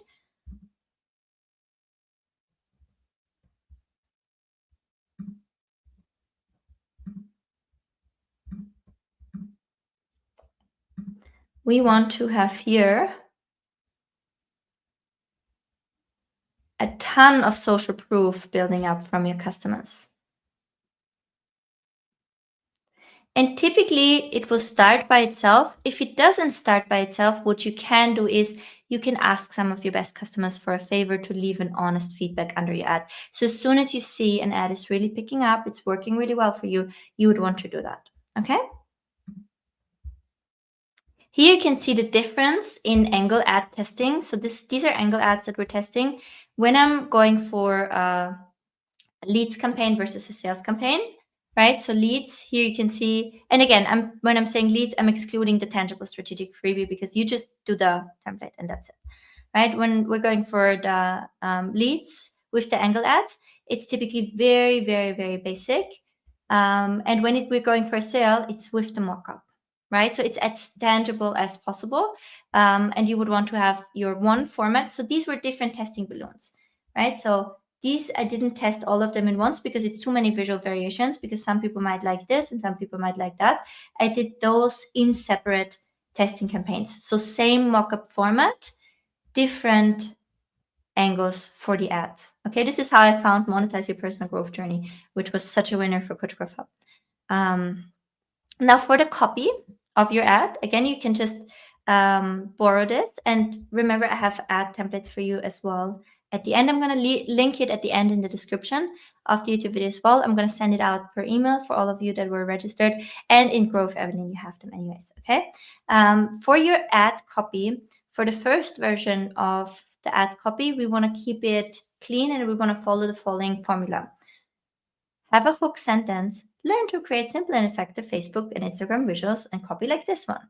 Introduce yourself with as much honest social proof as possible, right? So I spent 1.5 million on Facebook ads for my coaching business, helped thousands of coaches and membership owners in my community, and I'm convinced that ad creative is where most are dropping the ball.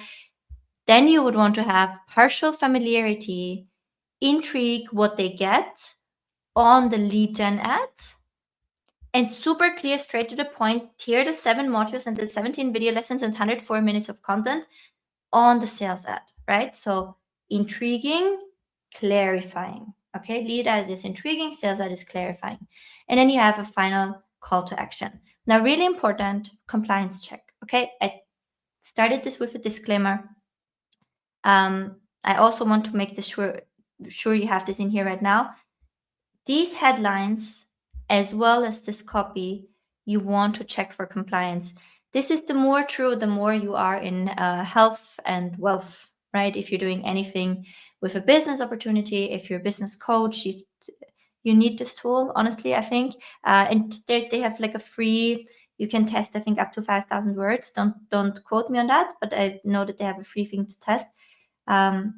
Go and make sure that your messaging is clean, right? When you're running ads successfully, you have a lot of eyeballs on you, and you don't want to screw this up. And it's also getting you better customers. So sometimes you will say like, hey, this needs substantiation. In this tool, you can even upload your substantiation, right? So you can upload your proof that you have actually done this. And I really love this about this tool. Okay, now once you found a winner, you tailor the copy to the winning angle, right? So this is your base, but once you find a winner, you make variations of it, right? And I showed you this in here. With the camera roll, right, I was able to tailor the messaging to it. So we actually tested it, and this copy worked pretty well for us.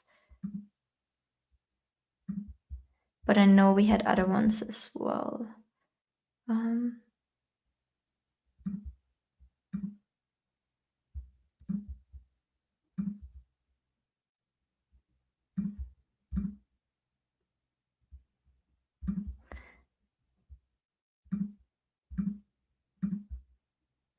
Let me see if I can find any other copy. Oh yeah, here we had a pearl one. Not every muscle has pearl.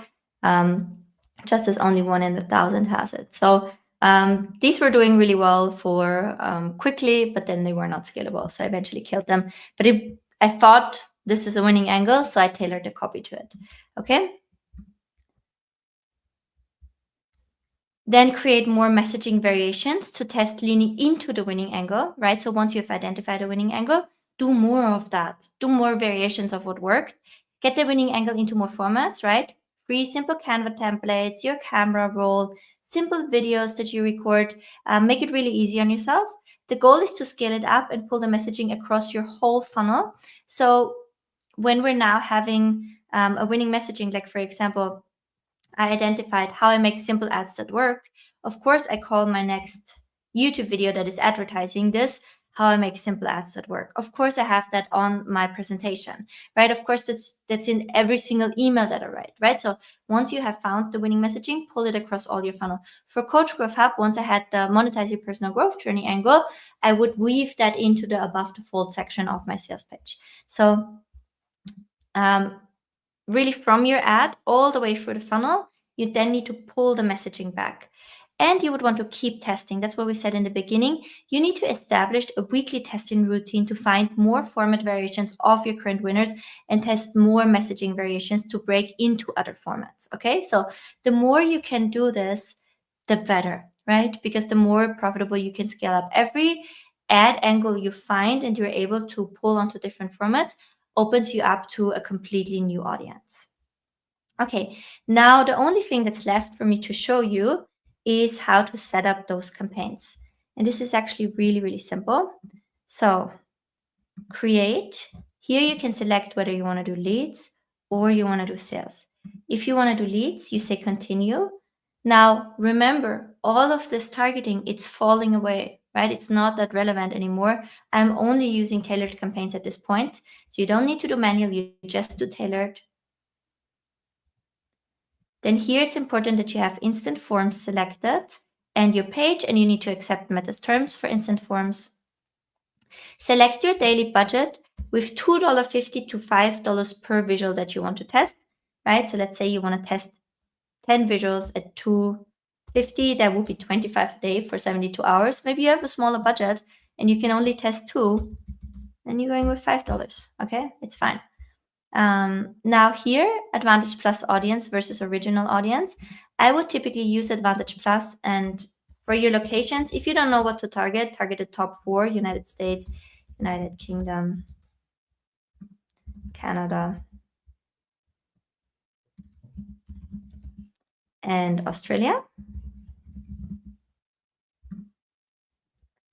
Now here we can switch back to the original audience settings. I would only do that if, for example, I have women in perimenopause, which is when I need to select women, and I need to say their age. So I think that can start at around 37, and I need to uncheck this, right? In all other cases, if you don't need to be specific about age or gender, just use Advantage Plus targeting, completely open, okay?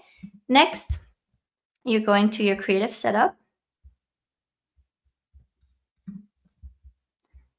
This is a little bit wonky, unfortunately, sometimes here, because it should pull my page.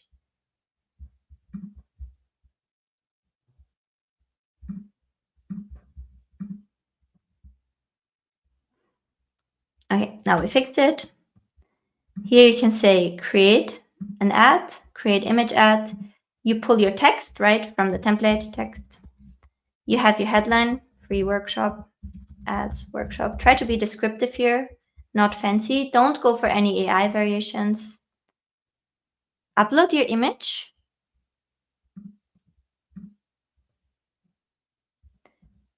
I keep this typically original.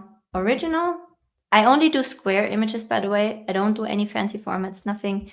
It's not the point at this stage in the journey. Don't do AI. You can have all enhancements toggled on. Sometimes it doesn't make sense. I would just be a little bit careful, like going through them, and then you can say done. Uncheck multi-advertiser ads. And then if you're working with a lead form, you need to create this form. So you need to name it, upcoming workshop. Intro, I always turn off the greetings. Questions, I only ask for the name, for the email. Where shall I send your workshop invite plus templates? Then you need to have a privacy policy. Really important, guys. If you have a website, you need to have a privacy policy with CCPA. If you're doing this, people on Fiverr can help you out with this. It's not that difficult, but otherwise you are at risk of, getting costly fines for that. So California privacy policy CCPA. Make sure your privacy policy is up to date. Link it in here. And then this is the famous thank you screen from where you can send them to a website, and you can really put any link here. A link to a specific YouTube video, to your Instagram account, to your YouTube channel, and that's basically it. After that,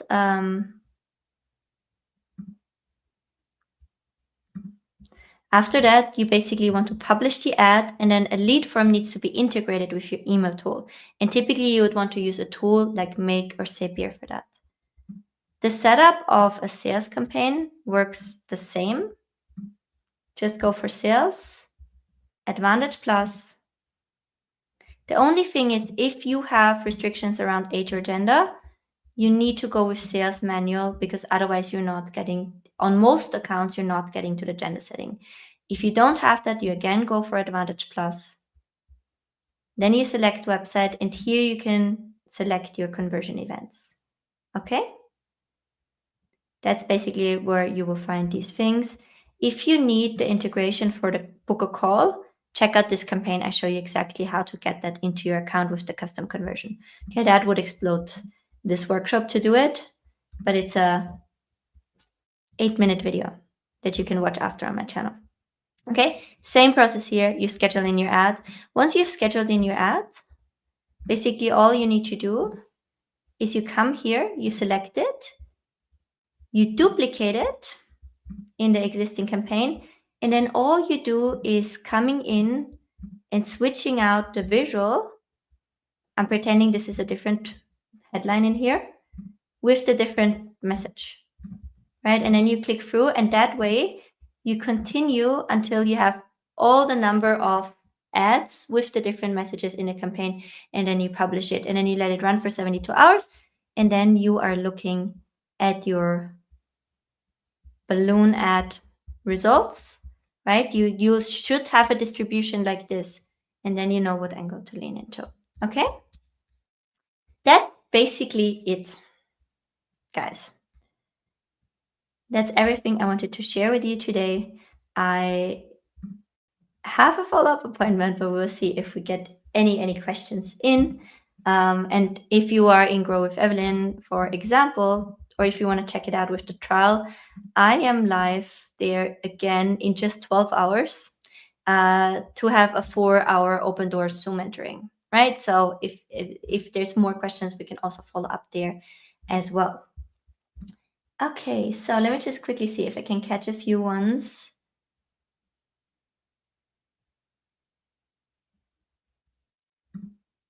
What are you trying to optimize with lead ads? With the lead ads, I'm trying to optimize the cost per lead down. So the biggest lever for that is the CTR all and the CTR link click-through rate and the offer itself. With the lead ads, it's the strategic freebie itself. It's the angle for the workshop. What type of workshop are we doing? It's the type of live launch event in general. That's the biggest levers on the lead gen ads. I love. What's your take on building more volume with engagement and messenger campaigns? Never done it. I do have a mastermind member, and he does some DM campaigns, and Laurel is giving me a test balloon for DM campaigns for my mastermind. I shall report back in a future workshop. If you have 2 ad creatives in one lead campaign, should they lead to the same freebie, or can they lead to 2 separate freebies in the same campaign? This is a brilliant question. I love to do 1 campaign per offer, right? So 1 freebie gets a separate campaign each. So do you second test with the same audience ad set? Completely broad. This is what's working the best. I've tested it extensively, and it really wasn't there up until a few months. But now the Advantage Plus options are getting really, really, really good. So I basically barely do any audience testing anymore. The only thing that I sometimes do is a purchase lookalike audience. But even there, after 10 days, the Advantage Plus audience typically outperforms it. Do the message and creative in the balloon share the budget? Split Facebook? Yes. So that's an excellent question as well. So the setup, you're setting the budget on the campaign level, right? And Facebook distributes it across the ads, right? And so that way, based on the budget distribution, you know the winning ad. And I didn't trust it in the beginning, so I would keep pulling out ads and keep spending.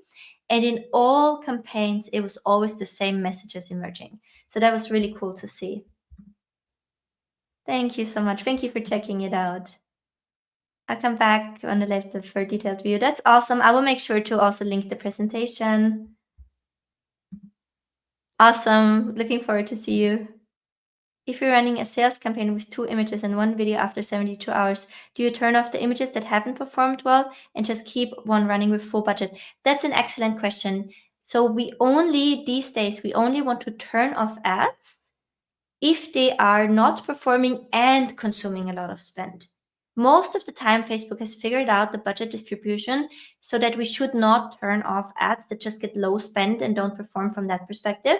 So only if it has high spend and low performance, then we would want to turn it off. Otherwise, we want to leave it in there to prevent ad fatigue.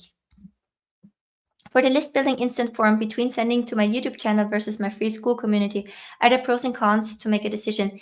I would absolutely send them to my YouTube channel for the nurture, and then you can keep sending them from the email to the free school community. Cold traffic. So the things that I told you right now, you want to test with cold traffic. And of course, you can introduce a retargeting campaign later on, but my retargeting budget is usually like 5% of my overall spend. My testing budget is 20%. Excellent question. Do I need to stay away from the word cash for my ads, like cash now, create later? I would think it's a really good idea to check it out with Complyly. The reason is because it comes down to the net impression that you're creating, right? So sometimes it does not only come down to like one word that you use, it comes down to the net impression. Does a small budget work the same way as a big one like yours, especially for sales? With a small budget for sales, you definitely want to focus on growing your list first, then driving sales from your list to a website where you have set up the conversion event. And then you want to turn on your sales ad, because then you're not shooting in the dark. You actually are already, Facebook has a lot of clue as in who you should be targeting. And a few sales can make a huge difference, especially on a small budget. Alrighty, you guys, I'm so sorry. I have a follow-up appointment. That was, I hope, helpful. It was beautiful to see you for me. And your questions were brilliant. And yeah, I catch you either in the community or on the YouTube channel or on my email list. Thank you so much for hanging out. If you want to, right now, we have the special that you have the free trial. So you can check it out risk-free. And tomorrow morning, we can hang out if you want, and I can answer follow-up questions around this. Thank you so much, and bye for now.